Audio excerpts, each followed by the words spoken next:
From Clinton to Trump, Obama to McCain, Family Guy has roasted every politician who dared step into Quahog. Oh, what the hell? Come here, Hillary.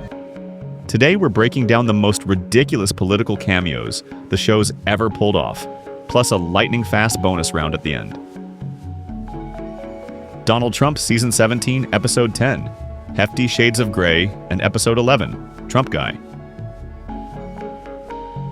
If Family Guy is good at anything, it's turning politics into pure cartoon chaos. Case in point, their two-part Trump adventure. In Hefty Shades of Grey, Peter's wild rants on local news get him fired, but that's just a warm-up. President Trump himself calls Peter right after and offers him a job in the White House. Peter, never one to turn down trouble, says yes, and the whole Griffin family is off to D.C. Everyone, welcome to our new place. I think we're going to enjoy the Beltway lifestyle. Washington, D.C. is a wonderful city to call home. Trump Guy is where things get nuts. Peter's first important job? Testing every doorknob in the White House for static electricity. Naturally, this ends with Trump's hair going full mad scientist. But things take a darker turn when Ivanka introduces Meg to Trump. I want you to meet my new friend, Meg. Pleased to meet you. And he pulls a very Trump move, making Meg the victim of some truly creepy behavior. Guys, I gotta tell you something. Last night at the White House, President Trump touched me inappropriately. What? Meg, that's my boss. Meg tries to tell her family, but nobody believes her until they catch Trump in the act themselves. Peter finally stands up to the president, and that's when the real fireworks start. Forget a normal argument, they go straight to a wild, city-smashing fistfight. The two duke it out all over D.C., the White House, the Washington Monument, even stealing planes and crashing them. Just when you think they're both doomed, Canadian Prime Minister Justin Trudeau shows up out of nowhere with a giant air mattress and saves them. By the end, Peter and Trump call it quits on their feud, and the Griffins happily leave D.C. behind. The best part? The family turns to the screen and basically says, yeah, this was nuts. And honestly, that's Family Guy in a nutshell, taking politics, flipping it upside down, and making us laugh at just how weird things can get. Barack Obama, multiple episodes. Barack Obama might have been the coolest president in real life, but in Family Guy, he's a full-blown cartoon rock star. They don't just name drop him, they practically give him a recurring guest star treatment. And now, ladies and gentlemen, President Barack Obama! His most show-stopping moment comes in Excellence in Broadcasting, Season 9, Episode 2, where Obama jumps right into the musical chaos of Republican Town. He's on stage, singing and dancing like he's running for president of Broadway. If only real campaign ads were this catchy. Then in New Kidney in Town, Season 9, Episode 8, Obama gets a proper Quahog welcome at James Woods Regional High. In fact, tonight we're graced with the presence of our Commander-in-Chief. After Chris wins an essay contest, with a little help from Meg, of course, Obama appears in a shimmery gold getup, strumming a gold and black guitar and belts out Honestly Sincere like he's headlining a Vegas show. Seth MacFarlane does the honors with a spot-on, over-the-top Obama voice. Obama's also the punchline in a classic Family Guy cutaway in Stewie is Anciente, Season 13, Episode 12.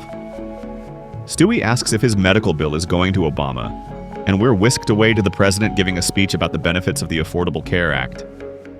Stewie's alter ego, Raylene Griffin, gets a shout-out, and Michelle Obama even gets a cartoon cameo. Finally, in Trump Guy, Season 17, Episode 11, Obama's just a framed portrait on the wall until Trump spots it, loses his cool, and rips it down in a jealous fit, while Peter lovingly rehangs it. Even as a painting, Obama's still stirring up trouble. Bottom line, Obama's Family Guy cameos are never boring. He's always singing, sparking a joke, or even inspiring a punch-up. Only in Quahog. Bill Clinton, multiple episodes. If there's a former president who fits right into Quahog's madness, it's Bill Clinton. Family Guy loves dragging Bill out for all kinds of shenanigans, and honestly, he never disappoints. He makes his big Family Guy debut in Death Has a Shadow, Season 1, Episode 1, where his drunken signature is the reason Peter gets a massive welfare check. In Da Boom, Season 2, Episode 3, when the world is ending thanks to Y2K, Bill gets one last grope of Hillary. Because why not go out with a bang? Then in E Peterbus Unum, Season 2, Episode 18, he's the president who gives the green light to an all-out assault on the newly formed nation of Pretoria. Bill's cameo game is strong. He belts out, "This is one fine day to be nude" in You May Now Kiss the Guy Who Receives, Season 4, Episode 16, before Chris eggs him. The real Clinton chaos comes in Bill and Peter's Bogus Journey, Season 5, Episode 13. He and Peter become fast friends, get into wild trouble, and just to keep it weird, Bill sleeps with both Lois and Peter. Oh, you certainly are very persuasive. So I've been told. You are good. You are really good. He pops up in other episodes too, as a dominatrix-loving communist and excellence in broadcasting, Season 9, Episode 2, spinning bottles at a Halloween party in Halloween on Spooner Street. Okay, your turn to spin the bottle, guy dressed like Bill Clinton. Yeah, dressed like. Season 9, Episode 4, and as a topless selfie for Meg in Bill and Peter's Bogus Journey. He's even immortalized as a nude painting in Lois Kills Stewie, Season 6, Episode 5. Basically, if there's trouble in Quahog, odds are Bill Clinton's somewhere nearby, saxophone in hand and ready to party. George W. Bush, multiple episodes. If you thought the real George W. was a magnet for late-night jokes, you haven't seen how Family Guy treats him. Bush pops up all over Quahog, never missing a chance to look either clueless or like a kid who got lost at Walmart. He first shows up in person way back in Mr. Griffin Goes to Washington, Season 3, Episode 3, where Peter tries and fails to win his support for anti-smoking rallies. In Don't Make Me Over, Season 4, Episode 4, the Griffins hit the White House and Peter's job is to entertain Bush, who is basically a grown toddler, giggling at Peter's clown act until he breaks his snow globe and throws an epic tantrum. Gene Simmons even tongues his ear, don't ask. Bush is also a big fan of tree houses. Just ask him in The Fat Guy Strangler, Season 4, Episode 17, where he's hiding out with a Judy Blume book after Katrina. If you want a real Texas adventure, check out Boys Do Cry. Season 5, Episode 15. Meg and Chris sneak into his Crawford ranch to steal his undies, run into Dick Cheney, spot Bush's suspicious sugar, and get offered a beer and a joyride. Especially when you provide the free beer. In PTV, Season 4, Episode 14, Bush tries to join the Vietnam War. It's decades late, but he's still ready to party with some cocaine. In Saving Private Brian, Season 5, Episode 8, Bush is just excited about his slinky going down the stairs while the world changes around him. He pops up all over as a portrait getting shot in Lois Kills Stewie, Season 6, Episode 5, claiming Jesus told him to start a war in I Dream of Jesus, Season 7, Episode 2, fangirling over Rush Limbaugh and excellence in broadcasting, Season 9, Episode 2, and even leading a nuclear civil war in Back to the Pilot, Season 10, Episode 5, after Brian messes with the past. Whether he's in a treehouse, White House, or alternate universe, Bush is always the punchline in Quahog, usually with a hey and some questionable life choices. John McCain, multiple episodes. If there's one politician who knows how to take a joke and a punchline, it's John McCain. Family Guy has a field day with the Arizona senator, and you can bet he ends up in some of the show's weirdest corners.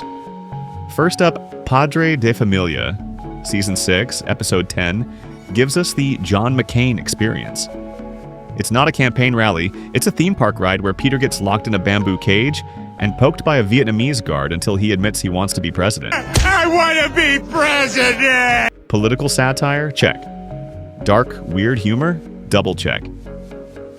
In Road to Germany, Season 7, Episode 3, Stewie's Hitler disguise comes with a little souvenir, a McCain-Palin campaign button. Who knew alternate history could be so bipartisan? Brian lets it slip in Brian and Stewie, Season 8, Episode 17, that he actually voted for McCain. Even the family dog has presidential regrets. McCain gets his own Scooby-Doo moment in Excellence in Broadcasting. Season 9, Episode 2. Surprise! He's teaming up with Rush Limbaugh and a giant hot dog to solve mysteries at Republican HQ.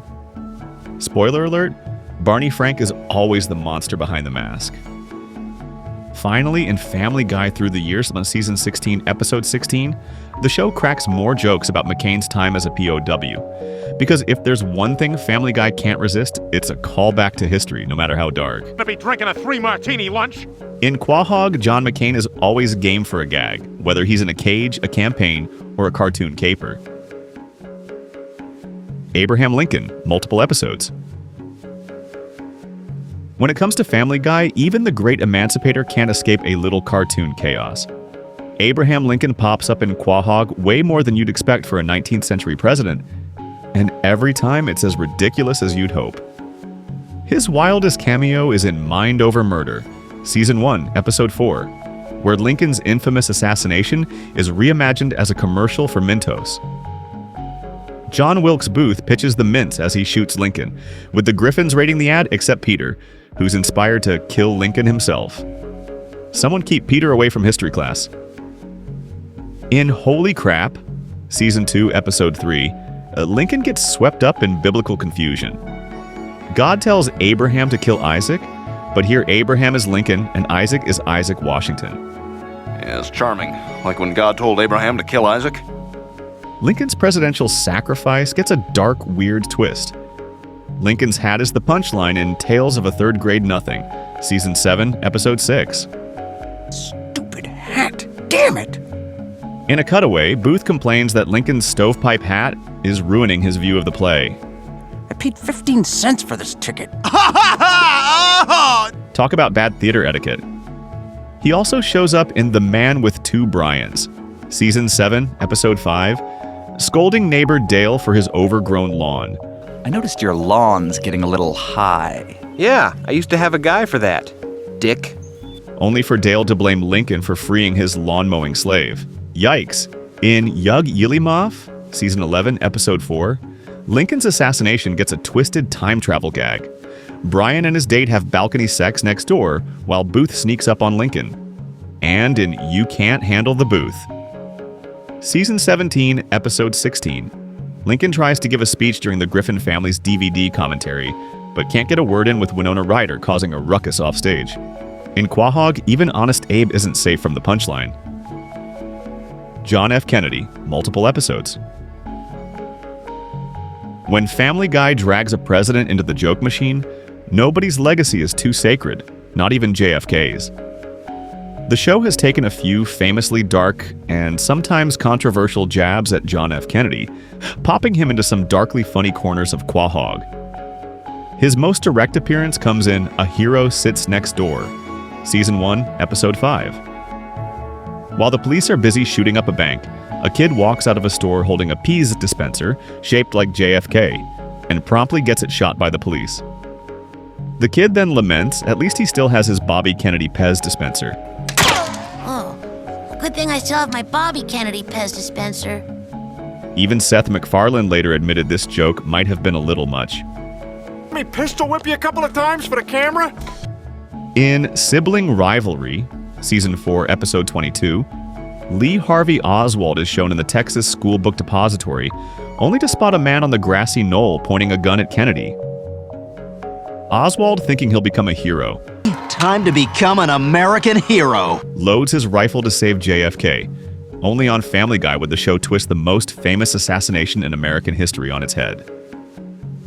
Cutaway gags are JFK's bread and butter in Quahog. In Save the Clam, Season 11, Episode 19, the Secret Service marks the days since the assassination on a calendar, with one agent still wearing blood-stained clothes. In Herpy, The Love Sore, Season 12, Episode 16, a Kennedy family reunion joke has only one survivor, who promptly gets shot too. And in Coma Guy, Season 18, Episode 17, JFK's lifeguard returns an open convertible to a rental agency in Dallas, the very one JFK was riding in. Family Guy, equal opportunity offender even for American icons. Quickfire bonus, more political appearances. Family Guy doesn't just roast the big names. It brings all kinds of political icons into the line of cartoon fire. Sometimes for a split second, sometimes for a whole episode, but always with a punchline. Ronald Reagan.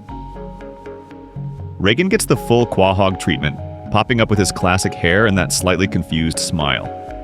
In Peter's Got Woods, Season 4, Episode 11, he mistakes a McDonald's for the Berlin Wall and tries to Reagan smash it. He's also honored as the Republican god in Excellence in Broadcasting, Season 9, Episode 2. Appears as a ham radio ghost in Quagmire's Baby, Season 8, Episode 6. Hello, ghosts. Come in, ghosts. Hello. And even gets compared to Nancy in a cutaway about the AIDS crisis in Mr. Griffin, you claim that you are not dumb. If that is true, please tell me the difference between Boy Dog Meets Girl Dog, Season 18, Episode 20. If there's a Gipper gag to be made, Family Guy is making it. Rush Limbaugh. Rush isn't just a punchline, he's voiced himself. In Excellence in Broadcasting, Season 9, Episode 2, he turns Brian Griffin into a temporary Republican, then back again, and even transforms into an eagle for good measure.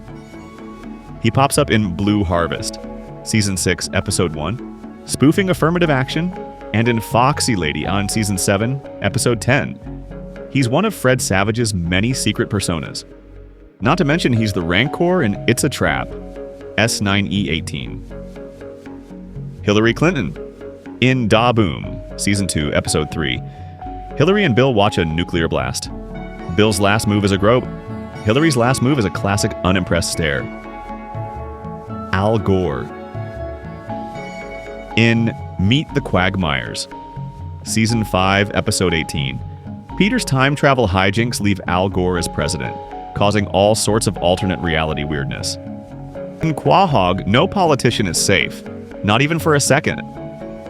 You've seen presidents get roasted, senators tangled in Scooby-Doo mysteries, and historical figures used as punchlines. Honestly, no politician is safe when Quahog's involved. But with elections, scandals, and new faces popping up every year, who knows which world leader will be next to face Peter Griffin's brand of diplomacy? Imagine, could a certain current president survive a cutaway gag? Or will Quagmire finally run for mayor? Just picture the chaos if the next G7 summit landed in Spooner Street.